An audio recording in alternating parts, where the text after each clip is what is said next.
ikhwan wal akhwat yang semoga bapak-bapak, ibu-ibu, saudara-saudari yang seluruhnya semoga dirahmati Allah Subhanahu wa taala. Alhamdulillah, Allah Subhanahu wa taala memberikan kepada kita berbagai macam nikmat.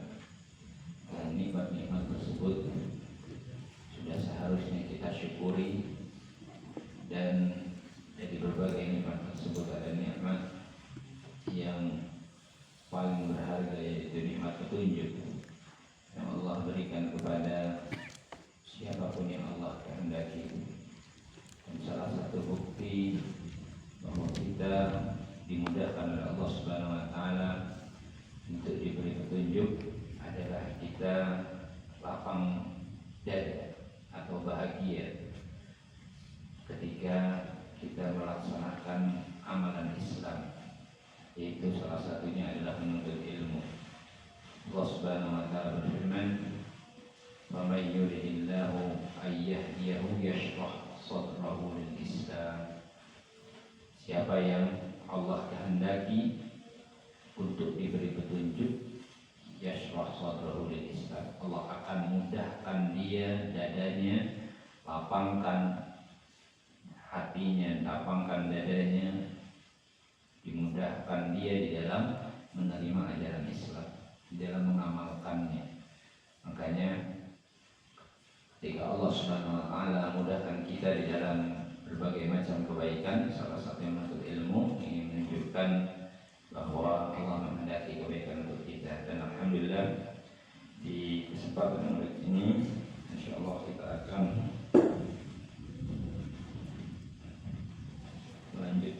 menyampaikan sebuah kitab yang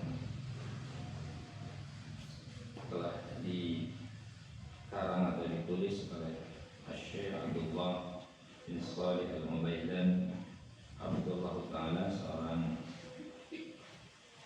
ulama yang berada di kerajaan Saudi Arabia. Dan alhamdulillah di tanggal 22 sampai 25 Jumadil Akhir yang Rajab, artinya kurang lebih 1 atau 10 hari yang lalu, Ana dimudahkan untuk hadir di daurah pembahasan kitab Al-Islam fi Bayani Manhajis Salaf fi Tarbiyah wal Islah di kota Palembang, Sumatera Selatan, yang waktu itu disyarah langsung oleh seorang ulama juga, Syekh Dr. Malik Hussein Syahban Hafizahullah Ta'ala, seorang ulama atau seorang yang berilmu, mengajar di Ma'had Al-Ulum di Jakarta atau Jami'ah Al-Imam Ibn Saud Riyadh, kerajaan Saudi Arabia. Beliau ditugaskan di Jakarta saat ini, alhamdulillah. Dan di kesempatan yang baik ini saya akan menyampaikan sesuai dengan waktu yang ada saja, yaitu pembahasan kitab ini, yaitu yang berjudul Al-Islah fi Bayani Manhajis Salaf. Kalau diterjemahkan kurang lebihnya, karena kalau tepat benar susah, karena ini bahasa yang pilihan yang indah yang tidak terwakili dengan bahasa yang lain, yaitu penerangan fi bayani manhaj salaf, di dalam penjelasan manhaj salaf di dalam pendidikan tarbiyah wal islah, perbaikan. Dan kitab ini telah direkomendasi, telah ditazkiyah oleh seorang ulama yang terkenal dengan keilmuannya, dan alhamdulillah masih hidup. Beliau bersyarah kitab Bulughul Maram yang kita sedang bahas, yaitu Syekh Shalih bin Fauzan Al-Fauzan, salah seorang anggota kibar ulama di kerajaan Saudi Arabia. Dan alhamdulillah beliau telah memberikan atau menelaah risalah ini. Kemudian beliau mendapati di dalam risalah atau tulisan ini sesuatu yang sangat bermanfaat, yang berlandaskan dari Al-Quran dan As-Sunnah, dan pendapat ahlul ilmi yang butuh sekali orang-orang yang berkecimpung di dalam dakwah, orang-orang yang mendidik, ya, dan umumnya kaum muslimin untuk bisa mengambil manfaat dari kitab ini. Nah, alhamdulillah, Syekh Abdullah bin Shalih Al-Utsaimin juga telah memberikan berbagai atau mengarang berbagai kitab lainnya, dan ini salah satu kitab yang sangat penting terkait dengan manhaj dan juga bagaimana memperbaiki diri dan umat Islam, memperbaiki diri kita, keluarga kita, dan masyarakat Islam secara umum. Nah, yang pertama beliau membuat kaidah-kaidah, dan kaidahnya sampai banyak ya. Ini sampai ada 54 kaidah yang kalau dibahas satu kaidahnya satu kali pertemuan, 54 pertemuan, ya kurang lebih 1,5 tahun atau 2 tahun ya. Jadi mudah-mudahan yang kita lakukan ini bisa bermanfaat untuk kita dan keluarga kita dan juga kaum muslimin. Yang pertama, kaidah al-ula, kaidah yang pertama, atau saya ingin sebutkan dulu pembukaan beliau, bahwasanya merupakan kewajiban bagi orang yang ahlul ilmi untuk menjalankan perintah Allah dengan cara mengajarkan kepada umat manusia ilmu yang sampai kepada dia. Allah Subhanahu wa taala berfirman, surat Al-Imran ayat 79, pembukaan beliau, "Maka li basyarin ayyutiyahullahu al-kitaba wal hukma." Tidaklah pantas seorang yang telah diberi Allah kitab, wal hukma dan hukum, wan nubuwah dan kenabian, summa yaqulu linnas, kemudian dia berkata kepada orang-orang, kepada manusia, kunu ibadan li min dunillah. Enggak mungkin mengatakan jadikanlah aku ini yang diibadahi selain Allah. Mustahil. Berarti tidak mungkin Nabi menyuruh orang menyembah beliau atau menyembah mereka. Maka ini pun nggak boleh terjadi pada orang lainnya atau manusia-manusia lainnya dari kalangan orang-orang yang dimuliakan dengan ilmu, minta disembah, ya, atau senang kalau dia diagungkan sebagaimana orang mengagungkan Allah. Ini mustahil terjadi pada para nabi dan rasul. Walakin kunu, akan tetapi mereka akan mengatakan kunu rabbaniyina bima kuntum tu'allimuna al-kitab. Akan tetapi hendaklah kalian menjadi orang-orang yang rabbani, yaitu ketika kalian mengajarkan kitab Allah, wa bima kuntum tadrusun, dan ketika kalian terus belajar. Imran ayat 79. Berarti apa yang di sini? Ini menunjukkan bahwa syariat ini tidak boleh masuk ke dalamnya, ya, sesuatu kecuali kebenaran. Tidak boleh digabungkan kebatilan ke dalam risalah atau ajaran Rasul Islam. Maka hanya orang-orang yang mengikuti petunjuk Rasul saja yang berhak untuk menyampaikan kebenaran yang untuk mereka ini diteladani dan diikuti. Apakah mereka ada? Allah Subhanahu wa taala berfirman, "Wa mimman khalaqna ummatan yahduna bil haqqi wa bihi ya'dilun." Dan dari makhluk yang kami ciptakan ada sekelompok umat, sekelompok manusia, yahduna bil haqqi, yang mereka ini berpetunjuk dengan kebenaran, wa bihi ya'dilun, dan mereka bersikap adil. Surat Al-A'raf ayat 181. Berarti ini dalil bahwasanya masih akan terus ada orang-orang yang di atas kebenaran, orang-orang yang menjalankan kebenaran. Di dalam hadis Nabi sallallahu alaihi wasallam bersabda, dalam hadis sahih, Imam Bukhari mengomentari juga, la tazalu qa'ifatun min ummati qa'imatun bi amrillah. Akan terus ada dari umatku ini sekelompok orang yang terus qa'imatan menegakkan perintah Allah. Berarti ada pahala. Jadi nggak usah khawatir. Ada kebenaran itu sampai hari kiamat. Karena ada keputusasaan dari sebagian orang.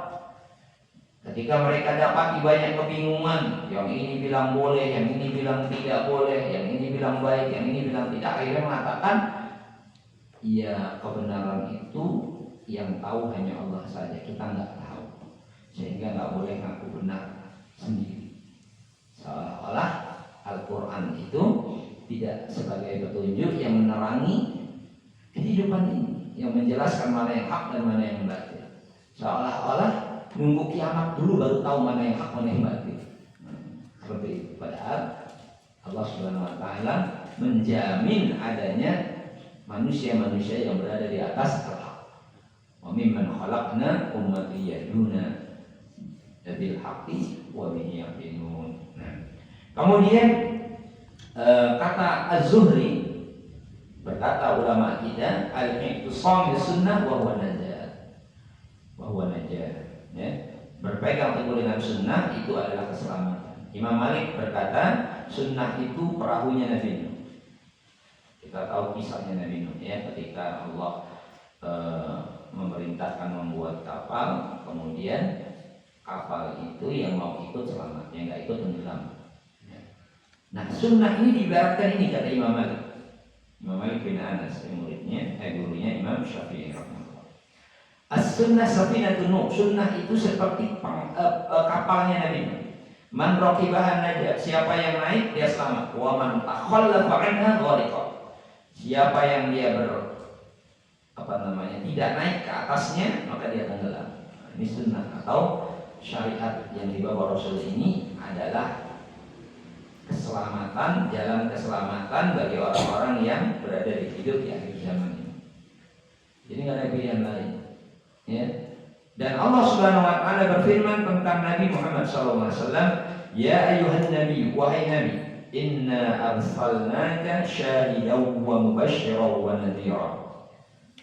Sesungguhnya kami mengutusmu sebagai saksi, sebagai pemberi kabar gembira dan pemberi peringatan, wa da'iyan ila Allah, dan menyeru kepada agama Allah dengan izinnya. Siapa yang punya izin menyampaikan agama Allah? Siapa? Rasulullah sallallahu alaihi wasallam. Ya. Wa sirajan munira, dan sebagai pelita yang menerangi. Surah Al-Ahzab ayat 45-46 berarti, ya, Rasul sallallahu alaihi wasallam ini yang memberikan atau mendakwahkan agama Allah ini dengan izin Allah, yang Allah namakan dengan pelita yang menerangi. Antum kira-kira ini kalau mati lampu, nggak ada pelita, nggak ada lampu, kira-kira pengajian ini mau terus kebubar nih? Aduh Ustaz, maaf Ustaz, kayaknya libur dulu. Iya, karena takut nabrak, takut. Manusia begitu, bingung, sesat ya, kalau nggak ada yang bisa untuk memandang atau melihat. Begitu juga agama atau kehidupan ini, kalau tidak ada agama yang meneranginya, agama yang hak, maka hidup ini akan hancur. Wa anna hadza sirati mustaqiman fattabi'uhu, dan bahwasanya ini adalah jalanku yang lurus, maka ikutilah. Wa la tattabi'us subula fatafarraqa bikum an sabili, dan janganlah mengikuti jalan-jalan lain yang memalingkan, memecahkan kalian dari jalan Allah. Nah, jadi Al-An'am 153. Berarti di sini menunjukkan bahwa ya sudah ada jalan yang harus diikuti, sudah ada ya yang harus ditempuh. Ya. Kita kalau pengen pergi kemana-mana sudah disebutkan nih jalannya lewat sini aman, ya, lebih cepat, lebih halus, lebih pokoknya aman. Maka kalau orang mengikuti, insya Allah sampai. Tapi kalau dia nyari-nyari di hutan belantara jalan untuk keluar, ya dia akan berseok-seok dan akan berbagai kesulitan dan kesengsaraan dia dapatkan. Maka alhamdulillah kita sudah dikasih jalan yang oleh Allah Subhanahu wa taala, dan telah diberi contoh dengan sebaik-baiknya contoh oleh Nabi sallallahu alaihi wasallam. Kemudian kita lanjut kaidah yang pertama yang beliau sebutkan di dalam kitab ini.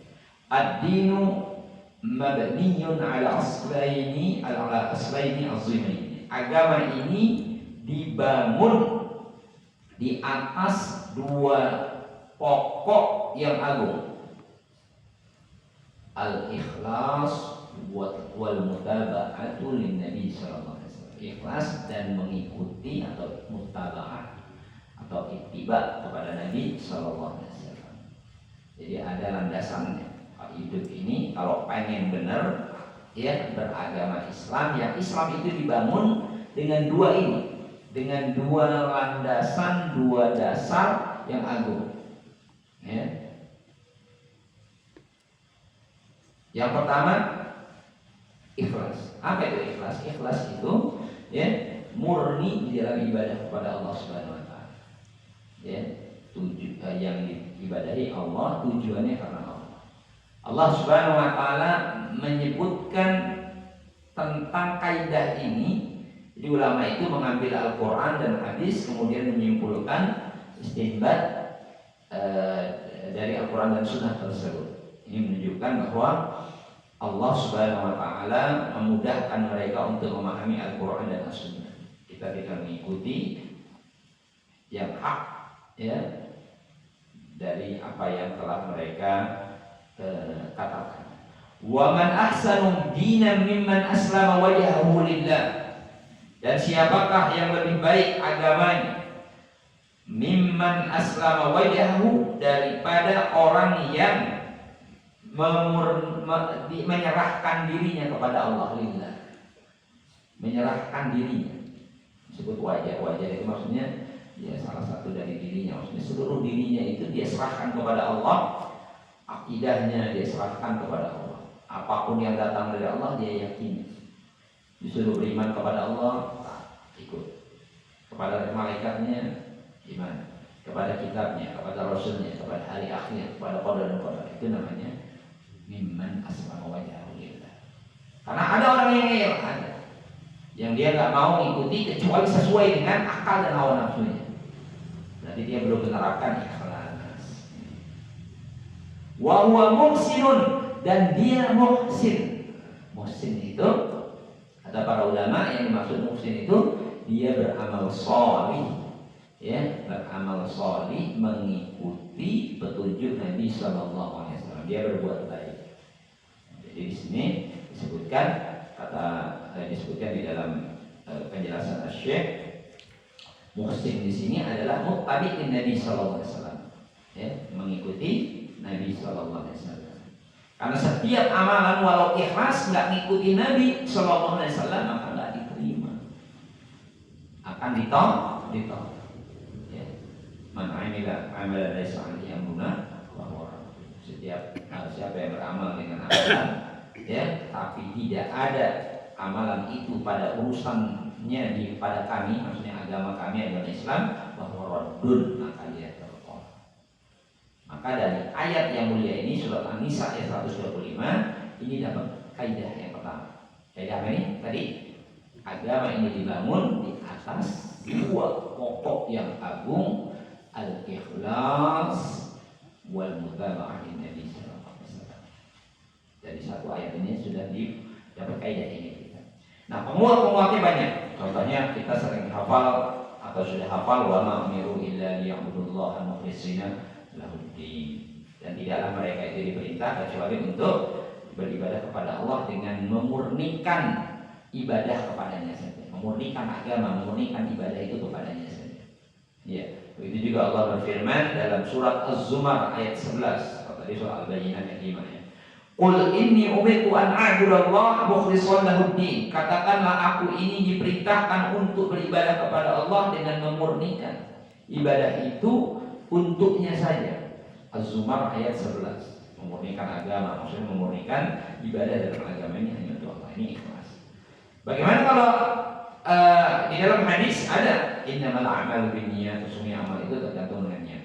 Artinya kalau niatnya karena Allah diterima, kalau niatnya bukan karena Allah terima enggak diterima. Ya.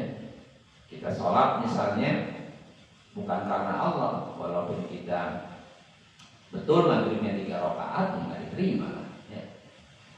Atau karena Allah tapi dirubah. Kayaknya kok maghrib 3 rakaat sedikit tambahin. Nggak diterima juga. Kenapa? Karena nggak muhsin, nggak mengikuti Rasul Shallallahu Alaihi Wasallam. Apa dalil tadi? An-Nisa ayat 125. Nah, kemudian kita bahas yang kedua al-mutaba'ah. Mutaba'ah itu mengikuti Nabi Sallallahu Alaihi Wasallam. Ini juga ada dalam Al-Quran, dalilnya surat Al-Mulk ayat 2. Alladzi khalaqal mauta wal hayata liyabluwakum ayyukum ahsanu amala. Allah lah yang menciptakan kematian dan kehidupan. Ini hari ini ada yang mati, ada yang hidup, ya, ada yang banyak yang mati, banyak juga yang hidup hari ini, ya. Nah, semua ujian yang terkait kematian dan kehidupan ada hikmahnya. Salah satu hikmahnya liyabluwakum ayyukum ahsanu amala. Agar Allah menguji kalian siapa yang paling ahsan, paling benar, paling baik agamanya, amalnya. Dijelaskan oleh Al-Fuqail bin Iyad, ahsanu amala itu maksudnya akhlasuhu wa aswabuhu. Paling ikhlas dan paling benar. Ikhlas karena Allah, benar sesuai sunnah. Jadi bukan hanya banyaknya saja yang kita cari, ya, tapi benarnya. Kalau banyak nggak benar juga nggak ada manfaat. Ya, seperti itu. Kemudian Allah juga berfirman, ini sebagai ujian bagi siapa yang mengaku cinta Allah, siapa yang mengaku beriman kepada Allah. Allah berfirman, qul in kuntum tuhibbunallah, katakanlah jika kalian mencintai Allah, fattabi'uni, maka ikutilah aku, yuhibbukumullah, maka Allah akan mencintai kalian. Al-Imran ayat 31. Al-Imran ayat 31. Berarti syarat dapat cinta Allah, dapat ampunan Allah, apa tadi? Yuhibbukumullah, ya, mengikuti Rasul Sallallahu Alaihi Wasallam. Nggak ada jalan lain, nggak ada solusi lain. Ya. Kalau ada, ya orang bisa alasan nggak ngikutin Nabi Sallallahu Alaihi Wasallam, tapi tidak ada masalahnya.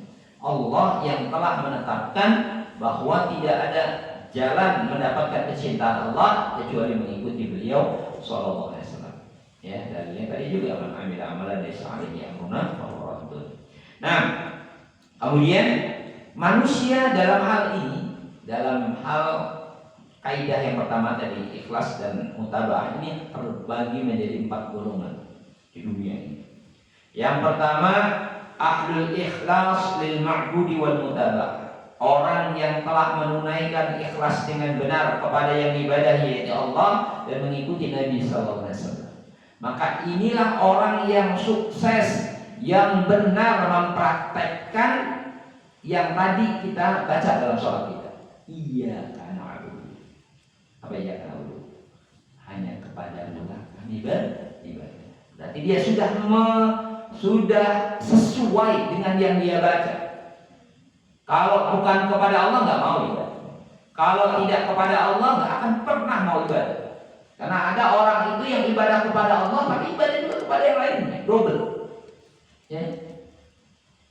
Ada yang percaya Allah itu maha kuasa, tapi ada juga yang dia juga percaya bahwa ada yang berkuasa selain Allah di lautan, ya, di gunung, di hutan, sehingga mereka tidak hanya beribadah meminta kepada Allah, tapi juga meminta kepada selain Allah. Ini orang nggak mempraktekkan apa yang dia baca dalam sholat. Padahal dia berdoa membaca iyyaka na'budu wa iyyaka nasta'in. Ini orang yang mempraktekkan ikhlas ini, dia mempraktekkan yang dia baca. Maka disebutkan oleh Syekh, ya, Abdullah bin Shalih Al-Utsaimin, mereka ini seluruhnya amalannya karena Allah. Kalau dia berbicaranya juga karena Allah. Ya, kalau memberi karena Allah, menahan karena Allah, ya, dia memberi buat masjid, ya, infak, sedekah karena Allah, bukan karena yang lain. Kalau dia nggak ngasih karena Allah. Ya. Kenapa nggak dikasih? Oh, gimana? Dikasih untuk bermaksiat. Nah, saya jangankan 1 juta, sepeser perak pun nggak akan saya beri. Kan gitu. Itu namanya bukan bakhil. Tapi kalau dia memberi karena Allah, kalaupun dia menahan karena Allah. bukan masalah 500 peraknya, 1000 peraknya, tapi ini bertentangan dengan apa yang Allah cintai, bahkan Allah murkai. Begitu maksudnya, ya. Wa hubbuhum lillah, cintanya karena Allah dan bencinya juga karena Allah.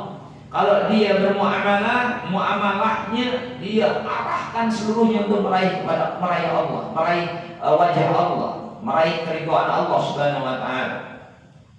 Bukan mengharapkan pujian manusia dan juga terima kasih dari manusia. Ya, maka orang yang begini, orang yang telah mempraktekkan keikhlasan yang benar kepada Allah Subhanahu wa taala. Ditambah lagi dia tidak beramal kecuali apa yang datang dari Nabi sallallahu alaihi wasallam. Iya, pokoknya yang datang dari Nabi diamalkan, yang enggak diamalkan. Kenapa? Ya. Kata Fudail bin Iyad, alasannya amal itu ya harus benar, ikhlas dan benar, karena amal ikhlas nggak sesuai, nggak benar, nggak diterima. Amal benar nggak ikhlas juga nggak diterima. Sampai kholison shawaban, sampai betul-betul ikhlas dan betul-betul benar. Ini sesuai dengan ayat Allah dalam Al-Quran Al-Kahfi ayat 110. Nanti sering baca atau sering baca. Faman kana yarju liqa'a rabbih, siapa yang mengharap perjumpaan dengan Rabbnya, falyamal amalan shalihan. Hendaklah dia beramal saleh. Berarti amal yang benar, saleh, sesuai dengan petunjuk.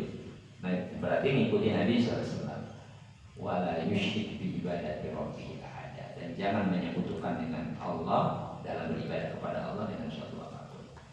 Dan disebut juga kaidah ini, ikhlas dan mengikuti Nabi sallallahu alaihi wasallam. Nah, ini yang pertama.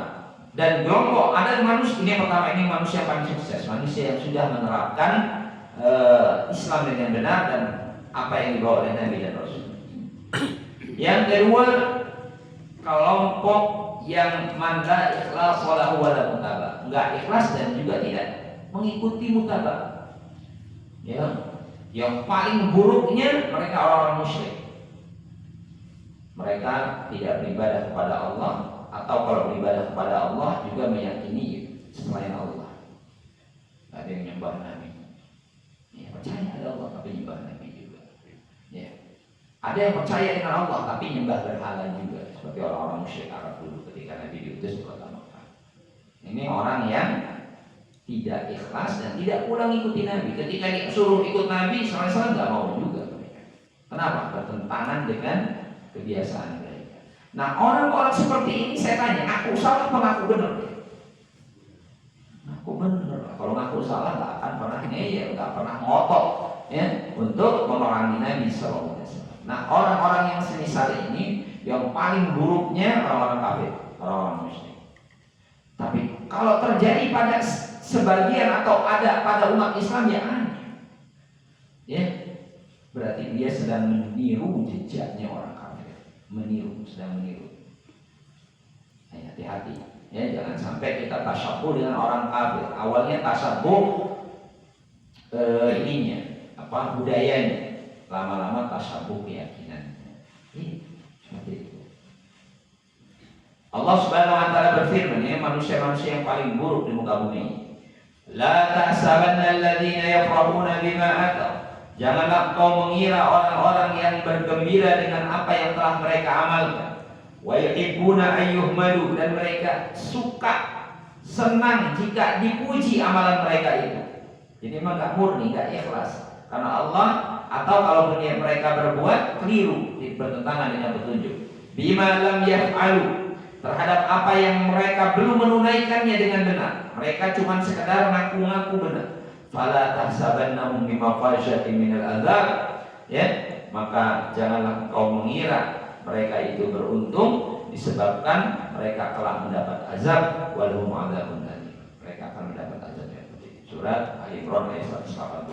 Berarti mereka bangga dengan apa yang mereka kerjakan. Pokoknya semua yang bertentangan dengan petunjuk, entah itu disebabkan karena bertentangan itu disebabkan bercampur dengan kesyirikan, bercampur dengan kebid'ahan, ya, campur dengan dosa, mereka suka itu dianggap benar di atas petunjuk.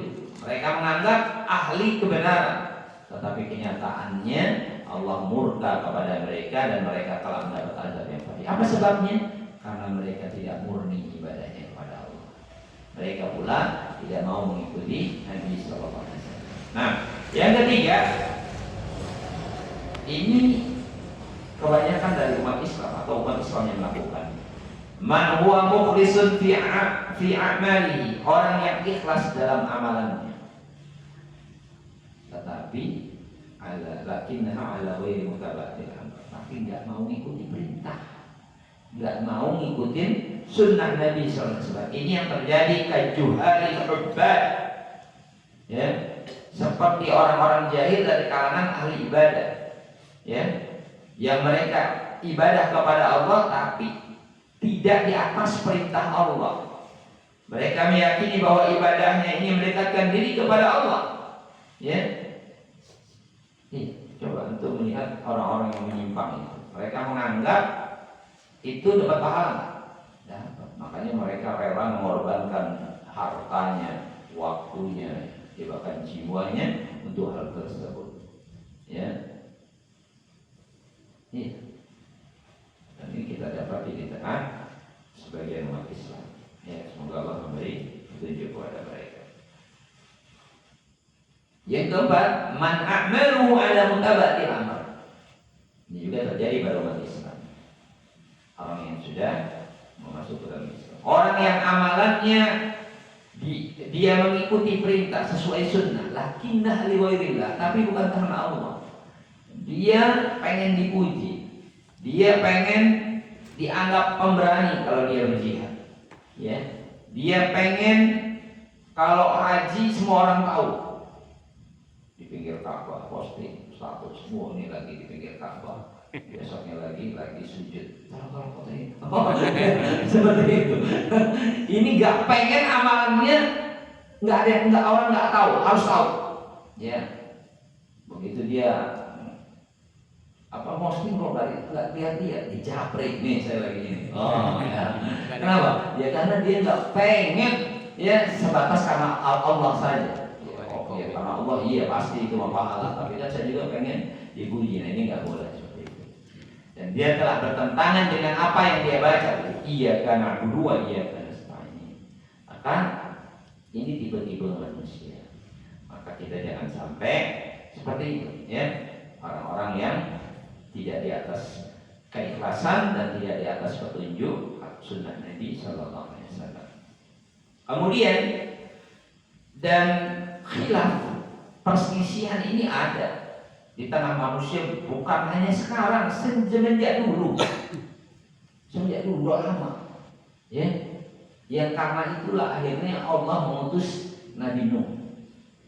Allah berfirman, "Kana nasu ummatan wahidah." Dulu manusia itu umat yang satu, maksudnya seluruhnya bertauhid, semuanya tidak mengenal, tidak berbuat kesyirikan, tidak menyimpang. Wa ba'atsallahu nabiyyin, kemudian Allah mengutus para nabi setelah adanya penyimpangan. Setelah adanya perselisihan di tengah mereka, ada yang tetap menyembah Allah, ada yang berpaling dari menyembah Allah.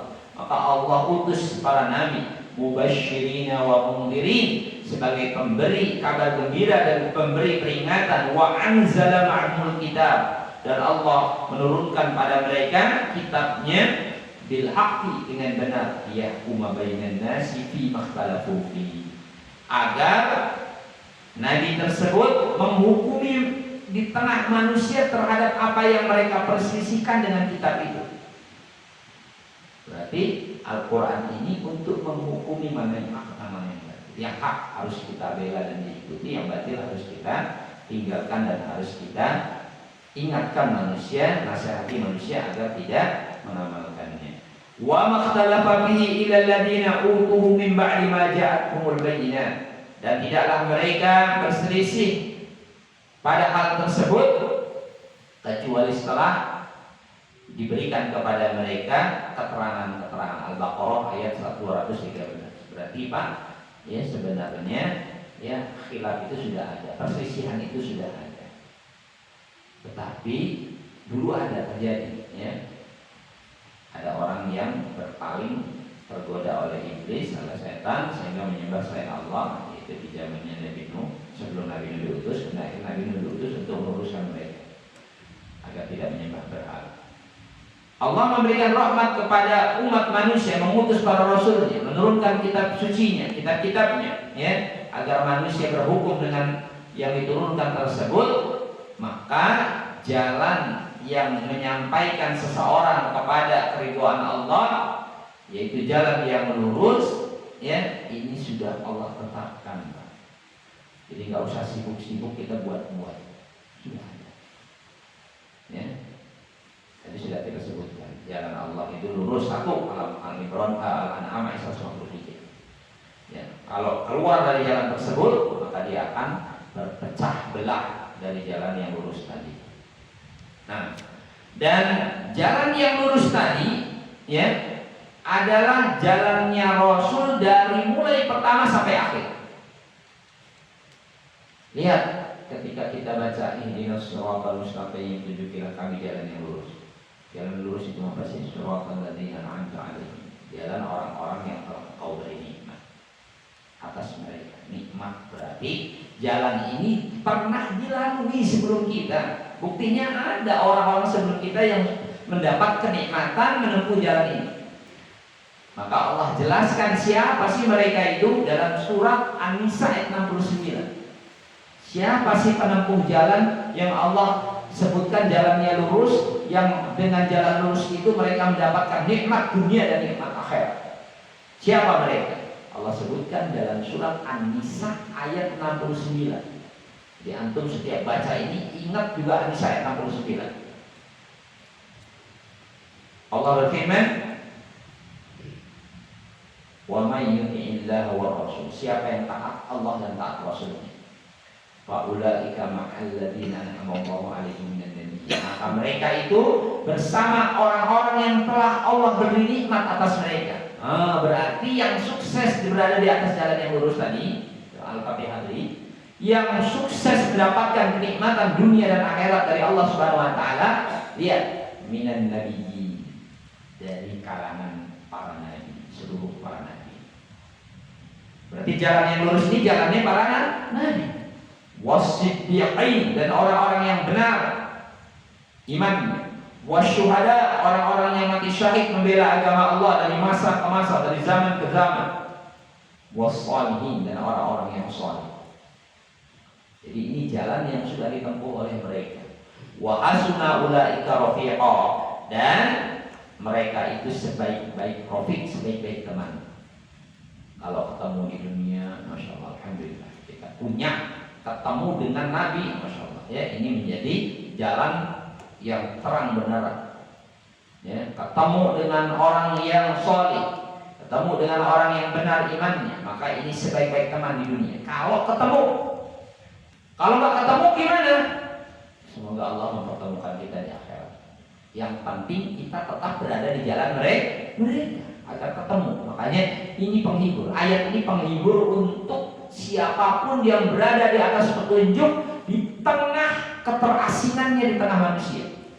Ketika orang-orang membencinya, ketika orang menganggap dirinya tidak benar, tetapi dia punya sandaran, punya harapan di tengah kesendiriannya itu akan berjumpa di keramaian surga bersama para nabi dan para rasul, orang-orang yang benar, mati syahid dan seterusnya. Kenapa? Ini janji Allah Subhanahu wa taala.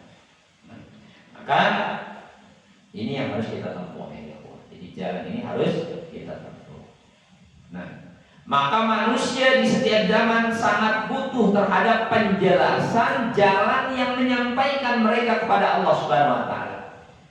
Yaitu jalannya Allah Subhanahu wa taala. Ya. Yang tadi kaidahnya apa tadi? Ayo. Apa tadi? Ya, al-ikhlas dan mutaba'ah dengan Nabi sallallahu alaihi wasallam. Ikhlas mengikuti Nabi sallallahu alaihi wasallam. Ya. Maka dalam ibadahnya, perkataannya, perbuatannya, niatnya, seluruhnya dia ikhlas karena Allah dan dia mengikuti Rasul dalam hal tersebut. Ya. Jadi jangan sampai kita menyelisihi Rasul Sallallahu Alaihi Wasallam. Walaupun amalannya ya sedikit, tapi sesuai dengan sunnah itu lebih baik daripada amalan yang banyak tapi nggak sesuai sunnah. Karena yang diterima itu yang tadi, ya, yang ikhlas dan ittiba. Contoh di dalam satu hadis yang kita sering dengar, innamal a'malu binniyat, sesungguhnya amal itu tergantung dengan niat. Wa innamal likulli imrin ma nawa, sesungguhnya seseorang mendapatkan balasan sesuai yang dengan yang dia niatkan. Ini dari ikhlas. Wa man kanat hijratuhu ila Allah wa Rasul, siapa yang hijrahnya karena Allah dan Rasulnya. Hijrah itu sunnah, ya, ada contohnya. Siapa contohnya? Yang mencontohkan hijrah siapa? Nabi Sallallahu Alaihi Wasallam. Dari kota Mekah ke Madinah, berarti ibadah. Hijrah itu sunnah Nabi. Ya. Maka harus ikhlas. Kalau hijrahnya karena Allah dan mengikuti Rasul, atau karena mengikuti jejak Rasul, fa hijratuhu ila Allah wa Rasul, maka hijrahnya itu akan sampai kepada Allah dan Rasul. Tujuan hijrahnya itu akan terwujud, yaitu mendapatkan kecintaan keridhaan Allah dan juga telah mengikuti Rasulnya. Tapi kebalikannya, wa man kanat hijratuhu lidunya yusibuha aw imra'atin yankihuha fa hijratuhu ila ma hajara ilaih. Kalau hijrahnya kepada yang ingin yang dia nikahi, wanita yang ingin dia nikahi, atau dunia yang ingin dia dapatkan bukan karena Allah, maka dia akan sampai dapat dunia, dapat wanita itu, nggak dapat pahala dan nggak juga dapat mengikuti sunnah Rasulnya. Nah, ini dalil bahwasanya tadi disebutkan harus ikhlas. Yang kedua, hijrah itu sebaik-baik amalan karena pindah dari negeri yang mengandung kesyirikan menuju negeri tauhid, negeri Islam. Ya, amalannya berat, tapi bukan karena Allah diterima. Orang hijrah itu berat. Antum suruh pindah dari rumah antum ke tempat yang belum tentu antum dapat kayak gitu lagi, mau nggak? Ya belum tentu lah. Capek-capek, ya, ngumpulin Rp1, Rp2 untuk beli bata. Kemudian disuruh pergi, nggak tahu nanti mau dapat enggak.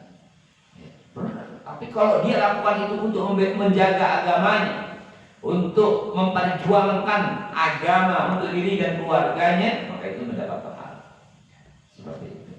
Kalau antum udah nggak perlu hijrah lagi, antum amalkan Islam di rumah antum, itu sudah bagian daripada ketaatan. Karena sekarang ini kita di negeri yang, ya Allah, Islam dengan mudahnya, ya, tegak, sholat yang waktu, ya, belum selesai satu ajar sudah datang ajar lainnya. Ini menunjukkan bahwa kita ini dimudahkan untuk melakukan ketaatan.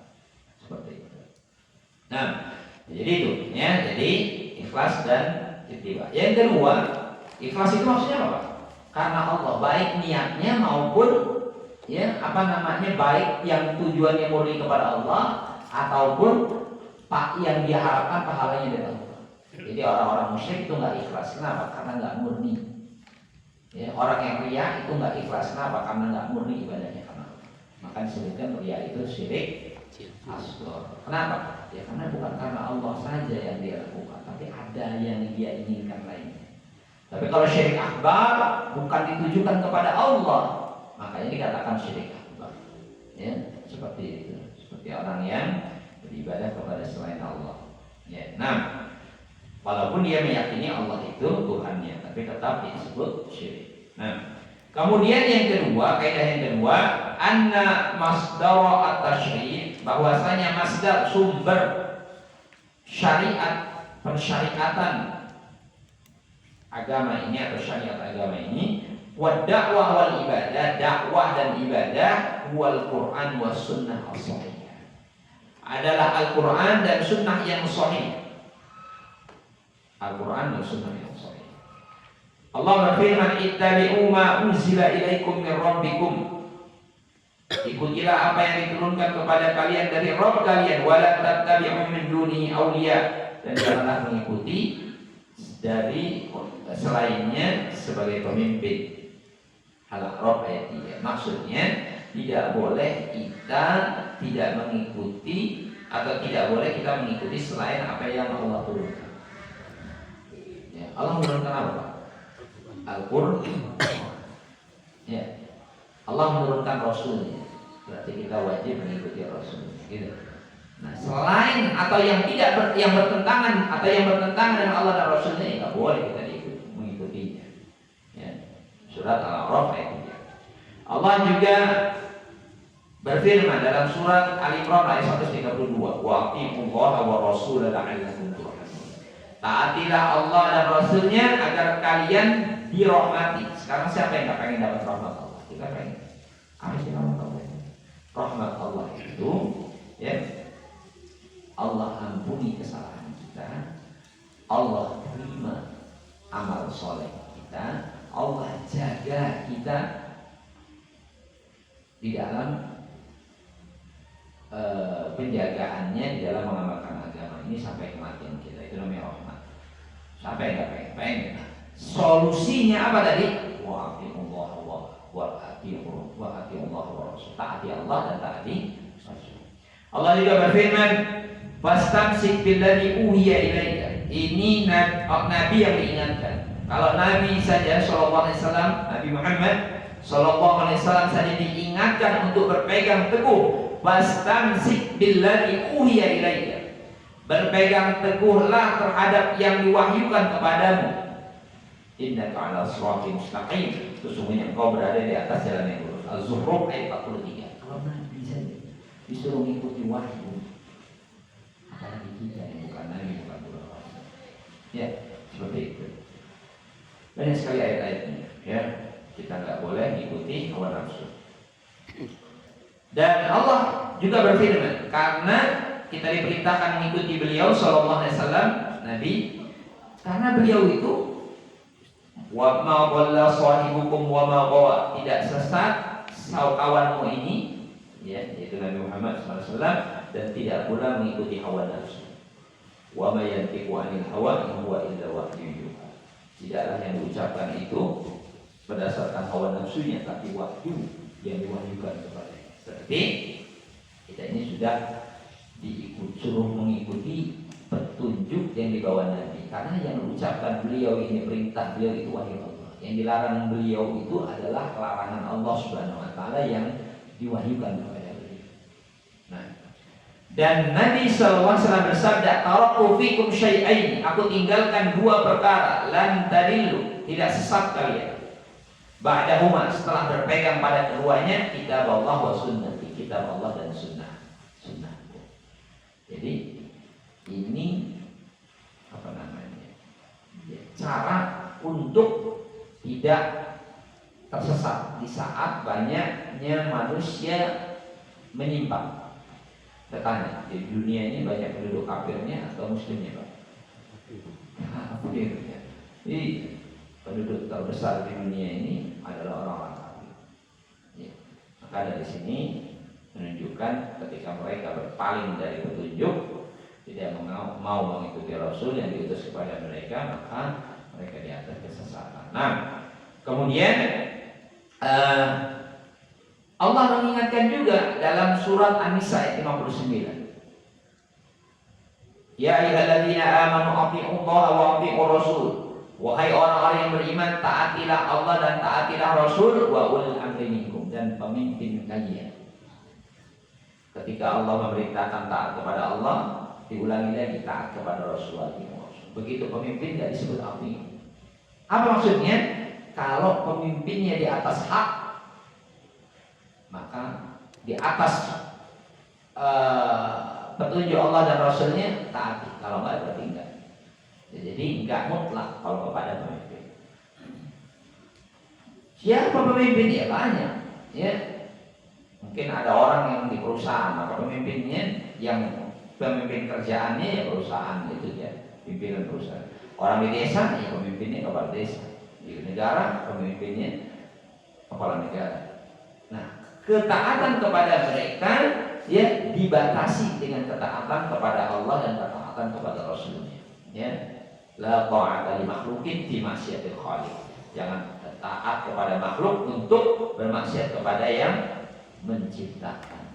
Walhasil ya, dari sini kita hendaklah mengikuti ya di dalam amalan yang kita kerjakan, akidah yang kita yakini itu pemimpin-pemimpin. Siapa pemimpinnya orang beriman? Ulul amr itu mereka adalah orang yang banyak mengurusi kita. Maka ulul amr itu ada dua. Satu, pemerintah yang bantuin kita bangun jalan raya, ya, bangun jembatan. Ketika nggak ada jembatannya, berarti itu ulul amr. Yang kedua, ulama yang mereka membimbing kita untuk terus di atas agama Allah. Ulama ada dua. Nah, kepada mereka kita harus mengikuti selama mereka mengikuti Allah dan Rasul. Dan akhirnya kita pun disyariatkan mengikuti orang-orang yang berilmu yang telah mendahului kita di dalam kehidupan mereka di atas ilmu tersebut. Allah berfirman dalam surat At-Taubah ayat 100, "Was-sabiqunal awwaluna minal muhajirin." Orang-orang yang pertama kali mendahului di dalam dari golongan orang-orang muhajirin dan ansor, walladzina tabauhum bi-ihsan, dan orang-orang yang mengikuti mereka dengan baik. Berarti di sini menunjukkan mengikuti orang-orang yang telah lalu dari kalangan muhajirin dan ansor, dan orang-orang yang mengikuti muhajirin dan ansor itu, ya, mereka berhak untuk mendapatkan kecintaan dan keridhaan Allah. Radhiyallahu anhum wa radu anhu. Mereka ridho kepada Allah dan mereka Allah pun ridho kepada mereka. Berarti, ya, ketika mereka berjalan di atas petunjuk Rasul, mereka lebih berhak, lebih pantas untuk memahami kitab Allah dan sunnahnya, lebih dekat kepada kebenaran, ya, lebih dia lebih semangat di dalam mengikuti Al-Quran dan As-Sunnah. Karena itulah Allah memuji mereka. Sehingga kita pun harus mengikuti ulama dari yang hidup maupun yang sudah mati, selama mereka itu mengikuti Allah dan atau mengikuti petunjuk Allah dan Rasul. Seperti itu, Pak. Ya, coba kalau pedagang, ya, bapak yang pedagang, anaknya nasihati anaknya, kalau kamu pengen sukses, contohlah pedagang yang sukses. Kan gitu. Kalau pengen jadi pekebun yang sukses tuh bapak fulan, kebunnya berhektar-hektar. Dulunya cuma 1 hektar. Ya, trans. Sekarang dia kaya raya. Kenapa? Karena dia begini-begini. Dia pintar berkebun. Tiru dia, biar kamu jadi ahli, ya, perkebunan sukses. Saudagar, ya, perkebunan. Apa yang kita nyuruh orang yang tiru orang yang sengsara hidupnya, enggak mungkin. Begitu juga Allah memerintahkan kita niru siapa? Orang-orang yang sukses dari kalangan muhajirin dan ansor yang mereka itu sudah mengikuti Nabi SAW. Mengikuti manusia pun selama manusianya itu mengikuti Allah dan Rasulnya atau berpetunjuk dengan Allah dan Rasul. Gimana saat mungkin kan manusia nggak ada yang nggak keliru, betul, manusia ada yang pasti keliru, kecuali Nabi dan Rasul. Makanya dikasih keterangan dalam hadis itu, idzan ta'ada al-hakim, ketika apabila bersungguh-sungguh seorang yang berilmu, al-hakim, wa asaba falahu ajran, kemudian dia benar, maka dia dapat 2 pahala. Sungguh-sungguhnya dan benarnya. Wa in istahada fa falahu ajrun wahid. Kalau dia bersungguh-sungguh untuk dia menyampaikan ilmu, ternyata salah, dia dapat pahala 1. Kalau dia nggak sengaja, seperti itu, ya, maka kita nggak boleh berlandaskan dengan ustaz. Kenapa kamu begini? Ustaz aja gitu kok. Ya nggak boleh, ya, karena bisa jadi keliru si ustaz itu karena mungkin ilmu nggak sampai kepada dia. Bisa jadi, bukan nggak mungkin. Iya, bisa jadi dia lupa, bisa jadi dia khilaf dan seterusnya. Maka kita tidak boleh taklid. Yang kita ikuti yang hak-hak saja. Ketika dia menyampaikan yang hak, yang benar, kita ikuti. Begitu tidak, ya kita cukuplah mengikuti Rasul SAW. Ya, karena jangan sampai ya orang itu membantah Sunnah hanya dengan pendapat orang yang bukan Nabi, bukan pula Rasul. Hati-hati karena Allah Subhanahu wa taala berfirman, "Falyahdharil ladzina yukhalifuna." Hendaklah takut orang-orang yang menyelisihi urusan Nabi, perintah Nabi, an tusibahum fitnatun aw yusibahum adzabun alim. Ya, dia dapat fitnah, ya, ditimpa fitnah atau ditimpa azab yang pedih. Maka ya, ini ancaman bagi yang menyelisih sunnah. Dari sinilah maka kita menjadi orang-orang yang komitmen ya dengan Al-Quran dan As-Sunnah yang sahih ya, tetapi kita pun tidak melupakan orang-orang yang memiliki ilmu dari kalangan ulama, dari kalangan ya orang-orang yang dikenal dengan berpegang teguh pada Al-Quran dan As-Sunnah tanpa harus taklid. Kenapa? Karena ya manusia tidak akan sempurna. Tetapi begitu pula kita tidak boleh merendahkan, ya, karena bisa jadi kekeliruan ini nggak sengaja. Kita yang sudah benci, kita yang sudah mencela, taunya yang dicela itu nggak sengaja atau keliru menyampaikan, dia tetap dapat pahala di sisi Allah tadi. Ya, karena dia nggak sengaja atau belum tahu ilmunya. Sedangkan kita yang mencela, mencaci, mendapatkan ya kemurkaan Allah. Kenapa? Karena kita ya tidak mengenal kedudukan orang-orang yang berilmu. Maka ini yang saya sampaikan ada 2 kaidah, Pak. Ini baru 2 kaidah. Gimana kalau 54 kaidah kita tahu semua ya? Maka tentunya ini akan menambah ya ilmu dan keyakinan kita, kesungguhan kita di dalam mengamalkan ajaran Islam ini dengan benar. Mudah-mudahan yang sedikit ini bermanfaat. Sekali-sekali nanti kita sebelumnya kajian Bulughul Maramnya dengan ini ya, agar kita punya ya, kaidah yang kuat, landasan yang kuat dalam mengamalkan ilmu agama. Ini dapat saya sampaikan. Wassalamualaikum